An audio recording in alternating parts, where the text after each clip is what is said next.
تخيل معايا رجلين بقرة بيتحولوا لأكلة ملهاش زي الكوارع يا جماعة، أكلة القلوب الجامدة والمزاج العالي. بس بقى بيجي هنا السؤال، مين بقى أول واحد فكر ياكلها؟ وإزاي أصلا؟ ده بقى بين كده، تعالى أما أحكي لكم أصل الحكاية شوية. الحكاية بدأت مع ناس ما بيعتقوش حاجة في الذبيحة، يعني دي بقى كانت ثقافة منتشرة في كتير من الحضارات القديمة، زي الفلاحين في مصر والأطراف زمان كان يقول لك إيه بقى؟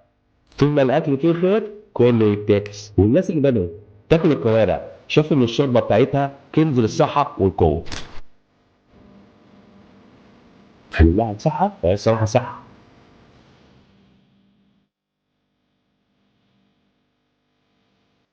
مشكلته بقى ازاي بنو القلب ياكلوا رجلين البقر. كان عندهم فكر بقى ان هم مش عايزين يسيبوا حاجه تضيع منهم.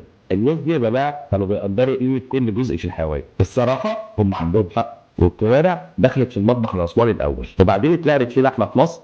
بس احنا وديناها في حته تانيه. حتى اسال مسلم الجعويد، شوربه بقى، طبيخ، طواجن، فت الكوارع. استنى بقى اخد لي معلقتين شوربه كوارع.